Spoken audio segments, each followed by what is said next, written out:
Listening practice. Storytelling. The Little Jackals and the Lion. Once there was a great big jungle, and in the jungle there was a great big lion, and the lion was king of the jungle. Whenever he wanted anything to eat, all he had to do was to come up out of his cave in the stones and earth and roar. When he had roared a few times, all the little people of the jungle were so frightened that they came out of their holes and hiding places and ran, this way and that, to get away. Then, of course, the lion could see where they were. And he pounced on them, killed them, and gobbled them up. He did this so often that at last there was not a single thing left alive in the jungle besides the lion, except two little jackals, a little father jackal and a little mother jackal. They had run away so many times that they were quite thin and very tired, and they could not run so fast any more. And one day the lion was so near that the little mother jackal grew frightened. She said, "Oh, Father Jackal, I believe our time has come.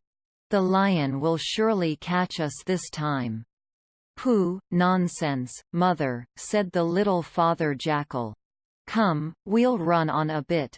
And they ran very fast, and the lion did not catch them that time. But at last, a day came when the lion was nearer still, and the little mother jackal was frightened almost to death. "Oh, Father Jackal, she cried, "I'm sure our time has come. The lion's going to eat us this time." "Now, Mother, don't you fret," said the little Father Jackal, "you do just as I tell you, and it will be all right." Then what did those cunning little jackals do but take hold of hands and run up towards the lion, as if they had meant to come all the time. When he saw them coming he stood up, and roared in a terrible voice, "You miserable little wretches, come here and be eaten, at once." "Why didn't you come before?" The Father Jackal bowed very low.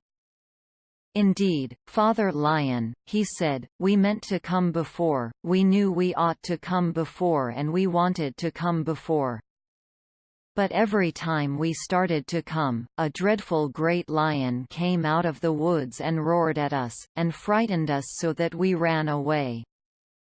"What do you mean?" roared the lion. "There's no other lion in this jungle, and you know it." Indeed, Father Lion," said the little jackal, "I know that is what everybody thinks, but indeed there is another lion. And he is as much bigger than you as you are bigger than me. His face is much more terrible, and his roar far more dreadful. Oh, he is far more fearful than you." At that the lion stood up and roared so that the jungle shook. "Take me to this lion," he said, "I'll eat him up and then I'll eat you up."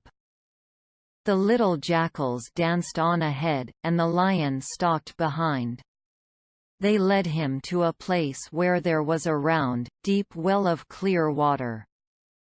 They went round on one side of it, and the lion stalked up to the other. "He lives down there, Father Lion," said the little jackal. "He lives down there." The lion came close and looked down into the water, and a lion's face looked back at him out of the water. When he saw that, the lion roared and shook his mane and showed his teeth. And the lion in the water shook his mane and showed his teeth. The lion above shook his mane again and growled again, and made a terrible face. But the lion in the water made just as terrible a one, back. The lion above couldn't stand that. He leapt down into the well after the other lion. But, of course, as you know very well, there wasn't any other lion. It was only the reflection in the water. So the poor old lion floundered about, and as he couldn't get up the steep sides of the well, he was at last drowned. And when he was drowned, the little jackals took hold of hands and danced round the well, and sang, "The lion is dead! The lion is dead! We have killed the great lion who would have killed us. The lion is dead! The lion is dead! Ow, ow, ow!"